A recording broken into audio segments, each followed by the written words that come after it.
What's up, everybody? Paul here from the Hoops Crew, and you asked, I delivered. Nuff of the Week returns for the final series. And this week, we are going to be dunking on this mob. Port Adelaide fans. Now, we're going to talk a whole lot about some of the reactions to their loss against the Cats this week. Now, I'm trying to be mindful here to go with a full historical sort of look, because if I dive just into Cats v Port this week, people are going to start to lean on some Geelong bias that I've got. And of course I do. But let's talk holistically about the situation involving the Port Adelaide Football Club and their whinging, whining fans. Before we do so, though, I need to make sure I shout out our number one sponsor. The Hoops Crew Media Network is proudly sponsored by Cyril Cook Florist, established in Geelong since 1915. Visit their website at www.cyrilcookflorist.com.au. That's Cook with an E. Give them a call on 035 222 2244 or mention the Hoops Crew to get yourself 20% off your next in-store purchase when you visit them at Shop 12, 11 Leather Street in Breakwater.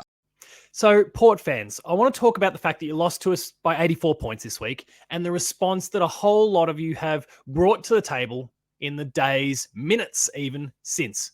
Now, it began pretty early. The hiding was pretty clear early in the second half that things weren't going to go your team's way. And from pretty early in the fourth quarter, and I'm sure there were some that even escaped during the third, the queues started to fill with Port fans leaving early.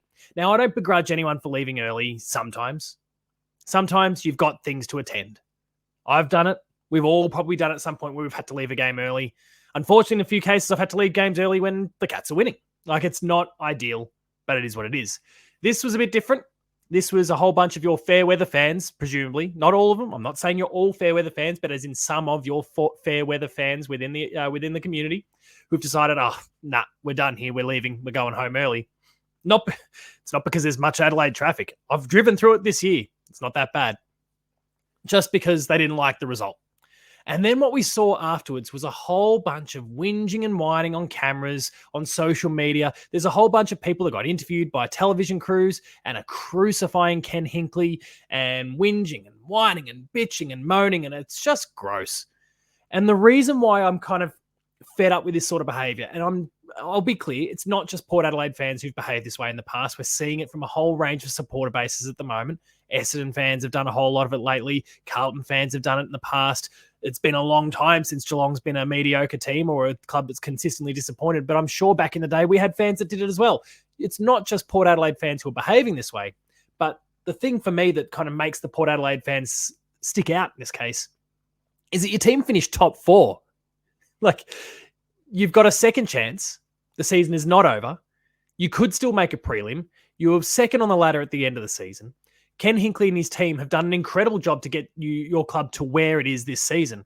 And yet, on cameras, after the fact, you're all whinging and whining and trying to sack him and, we've had enough. It's too much. I can't deal with it anymore. It's bullshit. Now, you're a club, as this image suggests, that tries to live up to a bit of in excess here and says they're never going to tear us apart. And all I'm seeing is a club that's torn up and divided. Now, I understand that behind the scenes that can occur. As a fan base, some of you may want Ken Hinkley gone. Others may want him to stay. Personally, I think Ken Hinkley's brilliant. I saw what he did at Geelong and I thought he was fantastic there. And I think he's a great coach for your football club. Things haven't worked out. There's been some bad luck too along the way. That is what it is sometimes. If we want to look at what happened at Geelong, Chris Scott inherited an incredible list, did some great things with it for 2011 and helped us to get a flag. But then the story of Geelong until 2022 was incredibly, eerily similar to what we've seen from Port, where they've been close but no cigar time after time after time. And then eventually 2022 came around and look what occurred. We won a flag by a crazy margin. It was brilliant. It was a party. We took the piss out of the Swans. It was awesome. Port Adelaide fans, your time will come. But when you're whinging, whining, screaming, posting stickers all over the club that are saying sack Hinkley, all you're doing is showing to the rest of the football supporting world that you're a bunch of crybabies, that you're sooks, that you don't really know what you want. You're just pathetic. And I hate to kind of brand people that way because I'm sure that every single one of these people aren't pathetic individuals, but they're they're behaving in a pathetic way. There are processes that clubs go through to appoint or sack coaches. Let your club go through that process. And as your scarves all tell us, as the crowd sings before the game, they sing about being never torn apart. So until that time comes, be a united front. Live it. Don't just sing it. Don't just wave it around in a scarf. Live it. Actually demonstrate this quality of being never torn apart, being a united front. Because right now we just see a club that's trying to rip itself apart from the fan base and potentially, no, actually, I'll be fair, I haven't heard anything about internal ruptures. We hear about Josh Carr maybe being the heir apparent, and who knows when that'll happen, maybe the end of the season, maybe not, depends on how things play out, and it depends on what the board, the officials employed to make these decisions, ultimately decide. Not you out there screaming and shouting on Channel 7 afterwards. It's pathetic. Live your club's motto. Be a part of a culture that is better than other clubs. This is why Geelong and Sydney have dominated for so long. They've been so cohesive on a leadership level, on a player base level, and even within the fan base. They've supported one another, and it's led to incredible results. And if Port applied half of that approach, they'd be far more successful as well. They're just my thoughts. Port Adelaide fans, I'm sure you'll differ. And I do understand that there is frustration building. I totally get that and respect it. I was frustrated with how Geelong was close but no cigar throughout that whole 20 teens. 2020 we got to a grand final and lost in really disappointing fashion. 2021 we got belted in a final. I got it.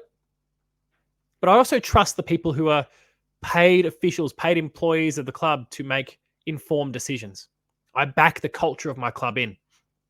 And Port fans, if you want to have a club that performs like a Geelong, like a Sydney, on and off field, then back in those officials, support them, be that united front, never get torn apart. Otherwise, you just look like a bunch of nuffies and no one's going to take you seriously. That's where we're going to wrap things up for this entry of Nuff of the Week. I hope you enjoyed it. Port fans, I'm sorry, but again, you are not the only supporter base that behaves like this, but you are the one with, I think, the least reason to be behaving like this right now. And so you kind of deserved a bit of a whack. If you enjoyed this, please be sure to subscribe to the Hoops Crew. Check us out on Patreon. You can subscribe there and get a week of free exclusive access to all of the things that we offer patrons. 1 week is all you get. After that, $5 to $6 per month is all that we're asking to continue to enjoy the exclusive content, the early access content, the full extended versions of some of our content delivered directly to your inbox. So go and check all of it out. You can find me at Paul James Games on socials, the Hoops Crew as well as on socials.